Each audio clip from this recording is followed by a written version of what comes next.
actually told a joke in the Bible. I love that. Because she kept pestering me, I'll do what she wants. People would die laughing because they got it. And for those of you that remember me from my time here and elsewhere, I love telling Cajun stories. It's kind of what I do. I'm from Louisiana. I don't know if you know it or not, but Boudreaux died.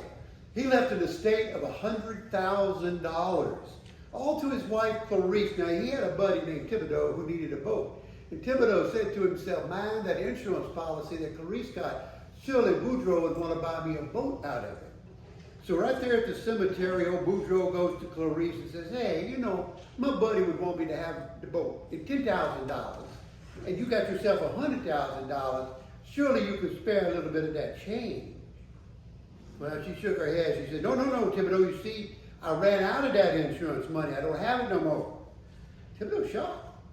He said, Clarice, I know for a fact, yesterday, you received $100,000. How can it be gone?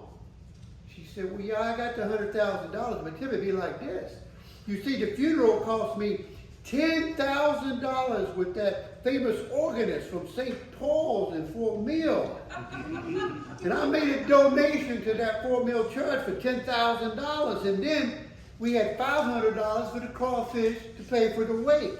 And those Cajuns drank like LSU actually had a good football team this year. That bourbon bill was over $4,500. Now that only left me with $75,000. And Thibodeau said, $75,000, Clarice, I only need $10,000 for that boat. Clarice said, oh, no, you misunderstand. I went ahead and spent that $75,000 yesterday on Old Boo's memorial stone.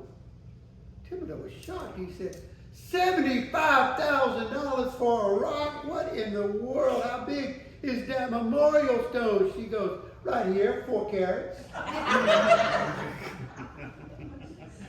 See, you got that one. Jesus was telling kind of this tongue-in-cheek parable. And it's about this woman. And being a woman in Jesus' time was horrible. Your identity was tied up into your family or to being married. You really didn't have any rights. A woman was told they were not smart enough to understand the Torah unless a man explained it to her. Very few own property. You wanted to go to court, good luck. Women just not have a lot of rights. And so in this parable, this woman is in dire need. She has an opponent. We don't know what it is. Perhaps someone took advantage of her. So she goes by day in and day out. And this judge refuses to listen to her. And that's the reason Jesus did that tongue-in-cheek. I gave it to her so she won't wear me out. He was just trying to say this woman was so defenseless, so hopeless. She had no choice but to seek justice. And think about it. In those days, you could actually bribe a judge. That doesn't happen here in South Carolina. Ask the Murdoch family. If you watch that special, it's interesting. You could not influence anyone. You could not hire a lawyer because she had no money. Could not get a full hearing. No connections. All she could do was keep coming back, pleading, praying until she wore him down. And that's the story for us, isn't it? Pleading and asking. This world that we live in now, there's so many voices out there. Did you know, high schoolers, I don't know if you know this, but I recently read this most wonderful article. It said that youth that are in high school and middle school are living in a time where you really don't know what to make of the world. It's the first time that the world doesn't make some kind of sense and you feel hopeless, wondering, what does my future bring? Listen to this gospel. You are not hopeless. To those that are middle-aged, something I well remember 40 years ago. Wow, this world's crazy out there, isn't it? It's crazy. Seniors, living on a fixed income, retired, wondering, is Social Security going to run out? We paid it all of our lives. It's a crazy world. We need to plead our case. Well, I'm thinking that we need to really consider this gospel, maybe in a different light. This woman is not nagging. I want to make that perfectly clear. She is not nagging this judge to do something. She is pleading. Let me reframe it. If she were a lawyer, pled her case, filed a motion, filed another motion, went to hearings, we would praise her. She's doing her job. But this woman had to go to court day in, day in, day in and say, Judge, please do something. She's not nagging. She's being her own advocate. And that's something that I think we need to look at. For those of you that have heard me preach, I like to turn the gospel around. I like to look at the gospel in a way that maybe we've not looked at it before. Everything that you've heard in Bible class is true. Unjust judge, a woman pleading. How much more will God hear your prayers? Yes, Jesus wants us to get that. But I also think Jesus wants us to look in that mirror and say, I wonder, is that parable about something more? It is. It's about us pleading day in and day out to the judges of this world to be a voice. How often someone stood here and said we need more casseroles for the Bethel men's shelter? Jenny, you've got to say it time and time again before they hear you. Time and time again, you have to be that voice pleading. How often does Jane say we need school supplies? We have to plead to do that. We need money for the missionaries in South America. You see, we have to be that voice that is constantly in the ear. Jesus wants to hear something else, I think. Are you ready to be shocked? We see you shock your parents. Shock your parents. We're the judges. In this parable, not only are we the voice, I also think we're the judge. Now you're saying to yourself, well, we fear God and we have respect. I'm going to put it to the test right now. Are you ready? Let's put it to the test. Are we too judgmental? Here we go. Yesterday, thousands attended protests in Charlotte and Rock Hill. Can you believe those idiots that went out and did that? Oh, just for a minute, did your heart go like this? Is he going to talk politics? Is he going to stand up for Donald Trump? Is he going to stand up for the protest? See, this is what happens.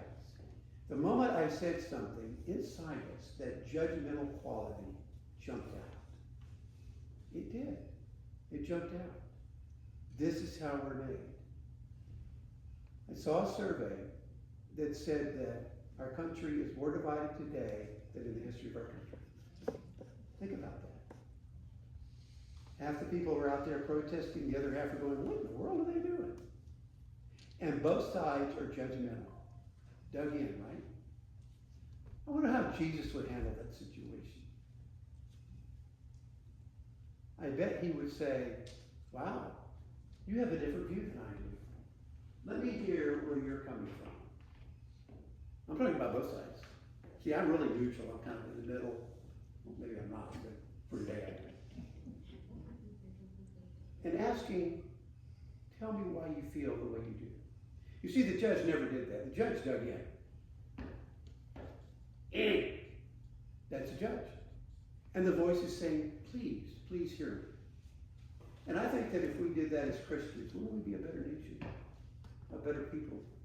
Doesn't mean we agree, but we are judges.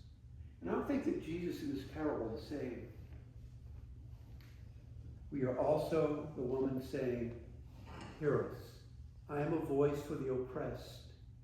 I am a voice for those who have no voice. I am a voice for those that have been put down for generations. Hear me. And we must be the judge that says, I'm going to pause and listen. That is the toughest part about this gospel as I listen to it. It is so tough. It's God saying, never, ever give up. If you're pleading your case, plead it to humanity. But you know what I think God said in this parable through Jesus, how much more will God pay attention to you? I don't think it's we need to nag God. I don't think it's because we go to God and say, help me. I think it's going to God and saying, help my voice. Help me, Lord, each day to get my voice through to others. That's so tough. So tough. I want to end with a small story that I think may try to bring it home. Salt Lake City was a really tough place sometimes. We had a food kitchen, and our motto was feed the hungry, give them something to drink, no questions asked.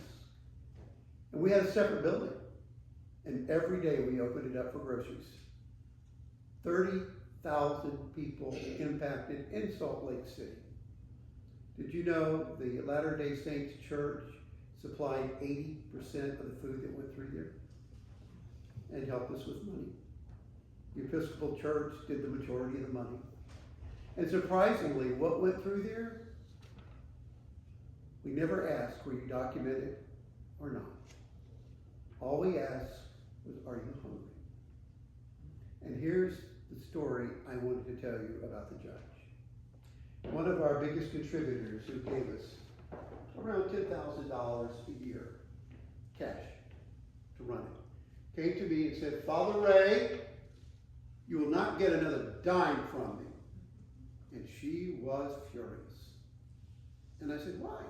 What just happened? She said, a lady just pulled up in a Cadillac Escalade. It's brand new. Opened her trunk and put in groceries and left. We are not feeding the rich. I said, let me look into this. Cool your jets. Let me look into it. And I did. Because we don't ask questions. I went back to her the next week and I said, do you remember the parable that we taught? She goes, oh yeah. I said, you are the judge. Let me tell you about this wonderful lady. A year ago, she had a nice house, beautiful car, wonderful family. Her husband died. No insurance. And it turned out he had a house of cards in his business. They lost everything. The car she's driving will be repossessed. It was their family car. Her children and her had nowhere to go, no family, no food.